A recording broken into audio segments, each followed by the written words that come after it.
بسم اللہ الرحمن الرحیم۔ شروع اللہ کے نام سے جو بڑا مہربان نہایت رحم والا ہے۔ السلام علیکم ورحمۃ اللہ وبرکاتہ۔ اسلامک سینٹر چینل میں خوش آمدید ویورز۔ آپ کو اس چینل میں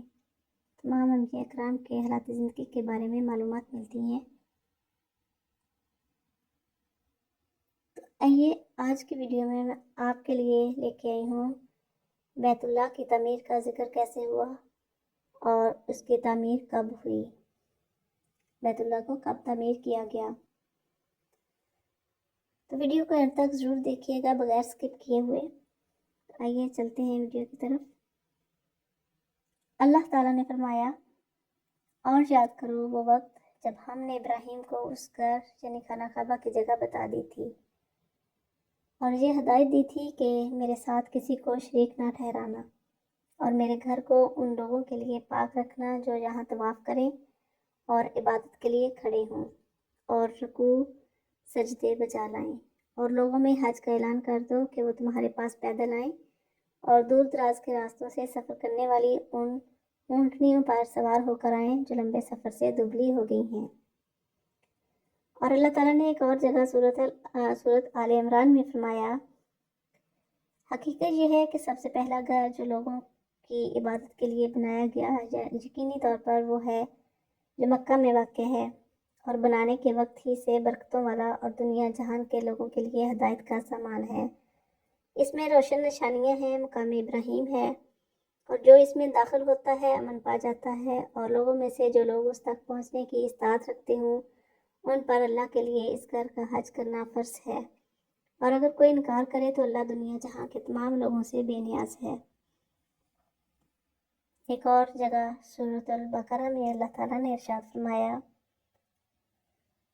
اور وہ وقت یاد کرو جب ابراہیم کو ان کے پروردگار نے کئی باتوں سے آزمایا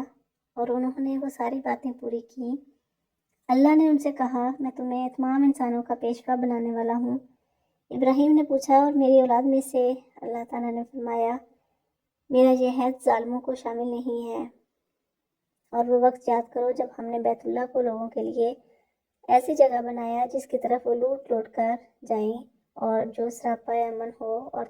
تم مقام ابراہیم کو نماز پڑھنے کی جگہ بنا لو۔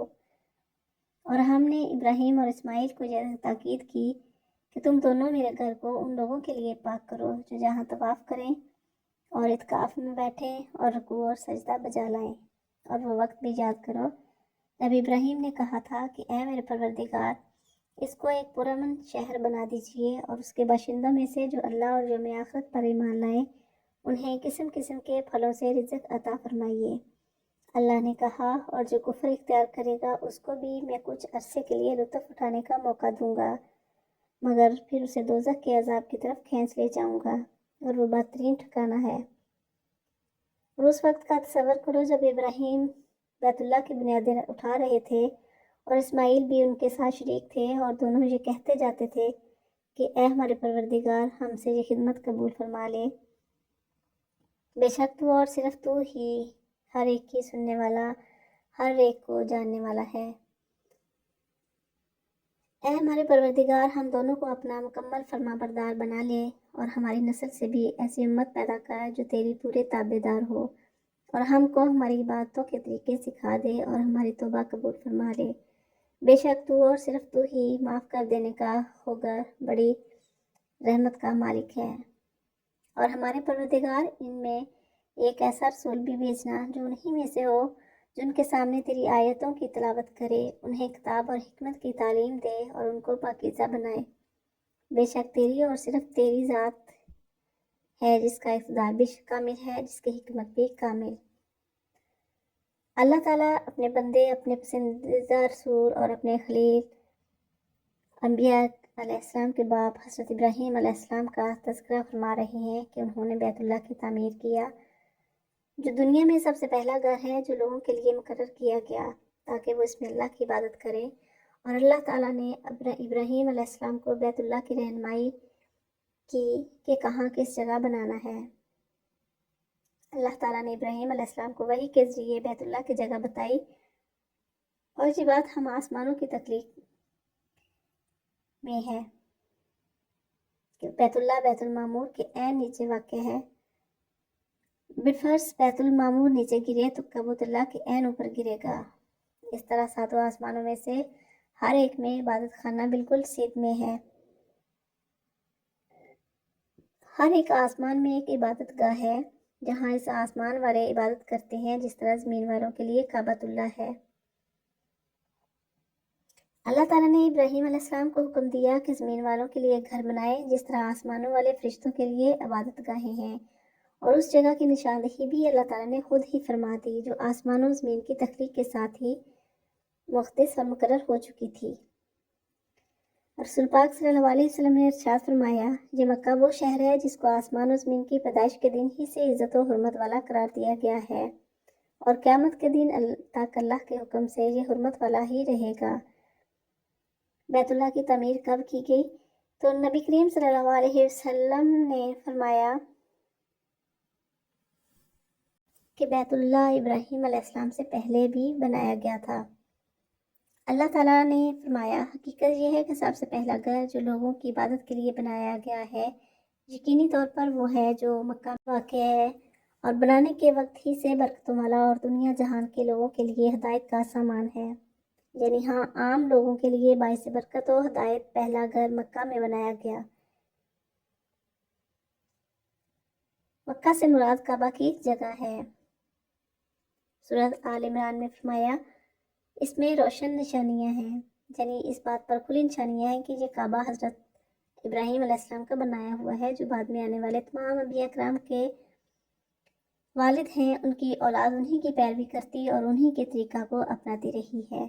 اس لیے اللہ تعالیٰ نے فرمایا اس میں مقام ابراہیم ہے، اور مقام ابراہیم وہ پتھر ہے جس پر کھڑے ہو کر حضرت ابراہیم علیہ السلام بیت اللہ کو تعمیر کرتے رہے ہیں، کیونکہ جب دیواریں بلند ہوئیں تو اسماعیل علیہ السلام نے یہ مشہور پتھر لا کر رکھ دیا تاکہ اس پر چڑھ کر دیواروں کو مزید بلند کیا جا سکے۔ یہ پتھر حضرت عمر رضی اللہ تعالیٰ عنہ کے زمانہ تک بیت اللہ کی دیوار سے چپکا رہا، پھر حضرت عمر رضی اللہ تعالیٰ عنہ نے اس پتھر کو بیت اللہ سے تھوڑا سا دور کر دیا تاکہ طواف کرنے والوں کو اس کے پاس نماز پڑھنے میں رکاوٹ نہ ہو۔ اللہ تعالیٰ نے حضرت عمر رضی اللہ تعالیٰ عنہ کی رائے کو بہت سے کاموں میں پسند فرمایا اور تائید فرمائی۔ ان میں سے ایک یہ بھی ہے کہ حضرت عمر رضی اللہ تعالیٰ عنہ نے رسول کریم صلی اللہ علیہ وسلم سے ایک بار عرض کیا تھا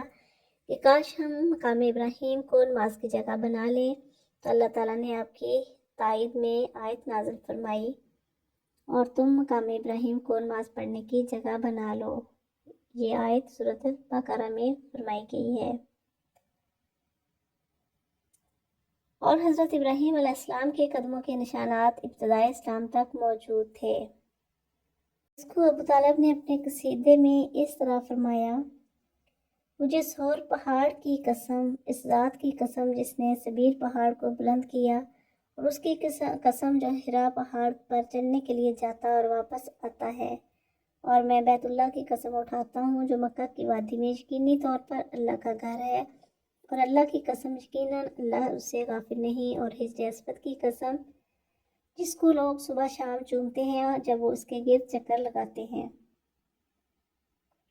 ابراہیم علیہ السلام کے قدموں کے نشان اس پر اب بھی تر و تازہ ہیں، باوجود اس کے کہ آپ کے پاؤں ننگے تھے اور آپ نے جوتے نہیں پہنے ہوئے تھے، یعنی آپ کے پاؤں کے نشان پتھر پر ہیں، اور نشان قدم سے پتہ چلتا ہے کہ آپ ننگے پاؤں تھے، جوتا نہیں پہنا ہوا تھا۔ اس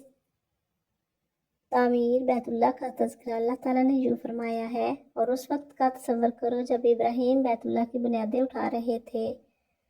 اور اسماعیل بھی ان کے ساتھ شریک تھے، اور دونوں یہ کہتے جاتے تھے کہ اے ہمارے پروردگار، ہم سے یہ خدمت قبول فرما لے، بے شک تو اور صرف تو ہی ہر ایک کی سننے والا، ہر ایک کو جاننے والا ہے۔ وہ اللہ کے لیے بہت مخلص اور اس کے انتہائی زیادہ فرما بردار تھے۔ وہ اللہ سمیع علیم سے اپنی اطاعت و فرما برداری اور جدوجہد کی قبولیت کی دعا کرتے تھے۔ سورۃ البقرہ میں فرمایا گیا ہے، اے ہمارے پروردگار، ہم دونوں کو اپنا مکمل فرما بردار بنا لے، اور ہماری نسل سے بھی ایسی امت پیدا کر جو تیری پوری تابع دار ہو، اور ہم کو ہماری عبادتوں کے طریقے سکھا دے، اور ہماری توبہ قبول فرما لے، بے شک تو اور صرف تو ہی معاف کر دینے کا خوگر اور بڑی رحمت کا مالک ہے۔ اللہ تعالیٰ کے خلیل ابراہیم علیہ السلام نے بے آبوگیا وادی میں سب سے افضل جگہ میں سب سے اعلیٰ اور عرفہ گھر بنایا اور اس کے باشندوں کے لیے برکت کی دعا کی، اور یہ کہ ان کو پھلوں کا رزق دیا جائے، حالانکہ وہاں پانی بہت کم تھا اور درختوں، کھیتوں اور پھلوں کا نام و نشان تک نہ تھا، اور یہ بھی دعا کی کہ اس جگہ کو عزت و احترام اور امن و آشتی والا بنا دے۔ اللہ تعالیٰ نے ان کی دعا کو شرف قبولیت سے نوازا، اس کی پکار پر لبیک اے میرے بندے میں حاضر ہوں کہا اور اس کا مطالبہ پورا کر دیا۔ اللہ تعالیٰ نے ارشاد فرمایا، بھلا کیا انہوں نے یہ نہیں دیکھا کہ ہم نے ان کے شہر کو ایک پرامن حرم بنا دیا ہے، جبکہ ان کے ارد گرد لوگوں کا حال یہ ہے کہ انہیں اچک لیا جاتا ہے، کیا پھر بھی یہ باطل پر ایمان لاتے ہیں اور اللہ کی نعمت کی ناشکری کرتے ہیں؟ اللہ تعالیٰ کا ارشاد ہے، بھلا کیا ہم نے انہیں اس حرم میں جگہ نہیں دے رکھی جو اتنا پرامن ہے کہ ہر قسم کے پھل اس کی طرف کھینچے چلے آتے ہیں، جو خاص ہماری طرف سے دیا ہوا رزق ہے، لیکن ان میں سے اکثر لوگ نہیں جانتے۔ حضرت ابراہیم علیہ السلام نے اپنے رب سے یہ بھی دعا فرمائی کہ انہی میں سے ان میں ایک رسول بھیجے، یعنی ان میں ایسا رسول بھیجے جو ان کی جنس سے ہو اور انہی کی فصیح و بلیغ عربی زبان بولتا ہو، تاکہ ان کو دنیا اور دین کی نعمتیں اور دنیا اور آخرت کی سعادت ان کو مکمل طور پر حاصل ہو سکے۔ اللہ تعالیٰ نے اپنے خلیل حضرت ابراہیم علیہ السلام کی یہ دعا بھی قبول فرمائی اور ان میں ایک ایسا رسول مبعوث فرمایا، وہ ایسا اعلیٰ و رفع اور بلند شان والا تھا کہ اس پر نبوت اور رسالت کا سلسلہ ختم فرما دیا اور دین اس کے لیے مکمل فرما دیا، جو ان سے پہلے کسی نبی کے لیے مکمل نہیں ہوا تھا،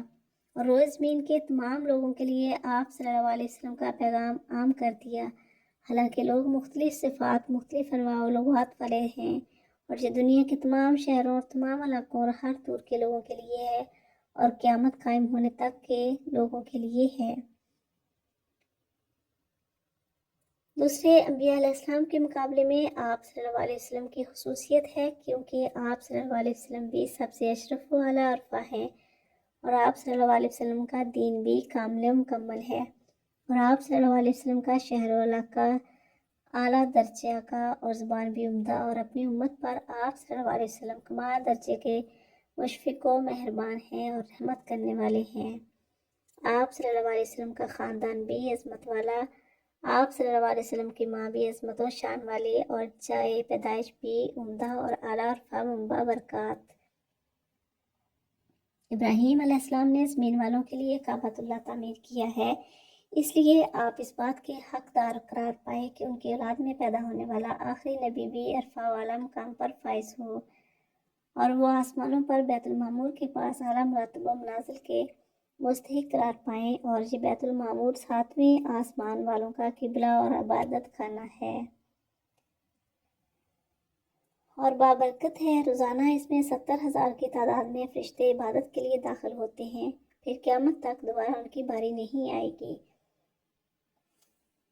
جب بیت اللہ کی تعمیر کے لیے اللہ تعالیٰ نے ابراہیم علیہ السلام، اسماعیل علیہ السلام کو حکم دیا تو ان دونوں حضرات کو کچھ معلوم نہ تھا کہ اس کی جگہ کہاں ہے، تو اس جگہ کی نشاندہی کے لیے اللہ تعالیٰ نے ناہجوج نامی ایک ہوا بھیجی جس کے 2 پر اور سانپ کی شکل و صورت میں ایک سر تھا۔ اس نے کعبہ کے ارد گرد جگہ کو صاف کر دیا اور اس کی بنیادیں ظاہر کر دی۔ پھر حضرت ابراہیم علیہ السلام اور حضرت اسماعیل علیہ السلام نے گدالوں کے ساتھ کھدائی کر کے بیت اللہ کی بنیاد رکھی۔ اسی کے متعلق اللہ تعالیٰ نے ارشاد فرمایا، اور اس وقت کو یاد کرو جب ہم نے ابراہیم علیہ السلام کے لیے بیت اللہ کی جگہ مقرر کر دی، پھر جب انہوں نے بنیادیں کھڑی کر دیں اور رکن بنانے لگے تو حضرت ابراہیم علیہ السلام نے حضرت اسماعیل علیہ السلام سے فرمایا کہ اے میرے بیٹے، ایک خوبصورت پتھر لاؤ، اس کو میں اس جگہ رکھوں۔ تو اسماعیل علیہ السلام نے عرض کیا کہ ابا جان، میں تو تھک چکا ہوں۔ تو حضرت ابراہیم علیہ السلام نے فرمایا، چلو یہ کام میں کرتا ہوں۔ تو جب وہ پتھر لینے کے لیے چلے تو حضرت ابراہیم علیہ السلام ان کے پاس ہند سے ایک سیاہ پتھر لائے۔ یہ سگامہ بوٹی کی طرح ایک سفید یاقوت تھا اور آدم علیہ السلام اسے جنت سے لائے تھے۔ لوگوں کی غلطیوں کی وجہ سے وہ سیاہ ہو گیا تھا۔ اتنے میں حضرت اسماعیل علیہ السلام بھی ایک پتھر لے کر پہنچے تو دیکھا کہ رکن کے پاس ایک پتھر پڑا ہوا ہے۔ حضرت اسماعیل علیہ السلام نے دریافت فرمایا کہ ابا جان یہ کدھر سے آیا ہے، کون لایا ہے؟ حضرت ابراہیم علیہ السلام نے فرمایا کہ تیرے سے زیادہ چست ایک جوان لایا ہے۔ بس دونوں باپ بیٹا بیت اللہ تعمیر کر رہے تھے اور ساتھ ساتھ دعا بھی کر رہے تھے، اے ہمارے رب ہم سے قبول فرما، بے شک تو سننے والا علم والا ہے۔ یہ 5 پہاڑوں کے پتھروں سے بنایا گیا ہے،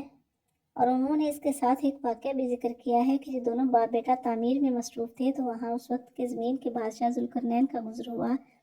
تو اس نے دریافت کیا کہ آپ کو کس نے اس کی تعمیر کا حکم دیا ہے؟ حضرت ابراہیم علیہ السلام نے جواب میں فرمایا کہ ہمیں اللہ تعالیٰ نے اس کی تعمیر کا حکم دیا ہے۔ ذوالقرنین نے کہا کہ مجھے کیسے پتہ چلے گا کہ یہ اللہ کا حکم ہے؟ تو 5 مینڈوں نے اس کی گواہی دی کہ اللہ تعالیٰ ہی نے ان کو حکم دیا ہے۔ تو اسکندر ذوالقرنین اسی وقت آپ پر ایمان لایا اور آپ کی اس بات کی تصدیق کی۔ حضرت ابراہیم علیہ السلام کے ساتھ مل کر بیت اللہ کا طواف بھی کیا۔ ایک لمبی مدت تک بیت اللہ شریف حضرت ابراہیم علیہ السلام کی تعمیر کی شکل میں موجود رہا۔ پھر قریش نے اس کو دوبارہ بنایا، مگر ان کے پاس رقم کم ہو گئی تھی، کیونکہ قریش نے آپس میں ایک معاہدہ کیا تھا کہ حلال مال خرچ کرنا ہے، حرام کا پیسہ نہیں لگانا، تو انہوں نے شمال کی جانب شام کی طرف سے اسے چھوٹا کر دیا اور اسی حالت پر آج تک موجود ہے۔ ام المومنین حضرت عائشہ صدیقہ رضی اللہ تعالیٰ عنہ فرماتی ہیں کہ ایک دفعہ رسول اللہ صلی اللہ علیہ وسلم نے مجھ سے ارشاد فرمایا کہ جب تیری قوم نے کعبۃ اللہ کو بنایا تو حضرت ابراہیم علیہ السلام کی بنیادوں سے انہوں نے کچھ چھوڑ دیا، تو میں نے عرض کیا یا رسول اللہ کیا آپ اس کو ابراہیم علیہ السلام کی بنیادوں پر دوبارہ تعمیر نہیں کر دیتے؟ تو آپ صلی اللہ علیہ وسلم نے ارشاد فرمایا اگر تیری قوم کا زمانہ کفر کے قریب نہ ہوتا، یعنی ابھی نئے نئے اسلام لائے ہیں، تو میں یہ کام ضرور کر دیتا۔ حضرت عبداللہ بن زبیر رضی اللہ تعالیٰ عنہ نے اپنے دور حکومت میں کعبہ کو اس انداز سے بنایا جس کی اطلاع ان کی خالہ ام المومنین حضرت عائشہ صدیقہ نے دی تھی۔ جب حجاج بن یوسف نے 73 میں آپ کو شہید کر دیا تو اس نے عبد المالک بن مروان کو خط لکھا کہ جو اس وقت خلیفہ تھا کہ یہ کام عبداللہ بن زبیر رضی اللہ تعالیٰ عنہ نے اپنی مرضی سے ہی کروایا تھا، تو عبد المالک نے اسے پہلی حالت پر بنوانے کا حکم دیا، بس انہوں نے اس کی شامی دیوار کو توڑا اور حتیم کو اس سے نکال دیا اور دیوار کو بند کر دیا اور کعبہ کے اندر پتھر لگا دیے۔ اس طرح اس کا مشرقی دروازہ بلند ہو گیا اور مغربی دروازہ بالکل بند کر دیا گیا، جیسے آج کل دیکھنے میں آتا ہے۔ پھر جب اموی بادشاہ کو یہ اطلاع ملی کہ ابن زبیر نے تعمیر کعبہ کا کام حضرت ام المومنین عائشہ صدیقہ رضی اللہ تعالیٰ عنہ کی بنیاد کردہ حدیث کی بنیاد پر کیا تھا تو اس پر نادم ہوئے اور پیشمان ہوئے اور کہنے لگے کہ کاش وہ اس کو عبداللہ بن زبیر رضی اللہ تعالیٰ عنہ کی تعمیر کے مطابق ہی چھوڑ دیتے اور کوئی رد و بدل نہ کرتے۔ مہدی بن منصور کی خلافت کے زمانہ میں حضرت امام مالک بن انس رحمہ اللہ نے مشورہ کیا کہ کعبۃ اللہ کو دوبارہ حضرت عبداللہ بن زبیر رضی اللہ تعالیٰ عنہ کی تعمیر کے انداز میں بنا دیا جائے، جس طرح حضرت عائشہ رضی اللہ تعالیٰ عنہ نے حضور صلی اللہ علیہ وسلم کی خواہش اور تمنا بیان کی ہے۔ تو حضرت امام مالک رحمہ اللہ نے فرمایا کہ مجھے خطرہ ہے کہ اس طرح کعبۃ اللہ بادشاہوں کا خلونا بن جائے گا۔ مطلب یہ ہے کہ ہر آنے والا بادشاہ اپنی مرضی کے مطابق بنانے کی کوشش کرے گا۔ اس طرح بیت اللہ اسی حالت میں قائم رہا اور آج تک دستور اسی طرح قائم ہے۔ تو ویورز یہ تھا بیت اللہ کی تعمیر کا واقعہ۔ اگر ویڈیو پسند آئے تو لائک اور شیئر ضرور کریں تاکہ آپ کے ریلیٹیوز اور آپ کے فرینڈز بھی ان معلومات سے مستفید ہو سکیں۔ اگر چینل پر نئے ہیں تو چینل کو سبسکرائب ضرور کریں، اس سے آپ کے علم میں بھی اضافہ ہوگا اور میرے چینل کو سپورٹ بھی ملے گا۔ بیل آئیکن کو ضرور پریس کریں تاکہ ہر آنے والی ویڈیو کا نوٹیفیکیشن آپ تک پہنچ سکے۔ تو ملتے ہیں نیکسٹ ویڈیو میں، تب تک کے لیے اللہ حافظ۔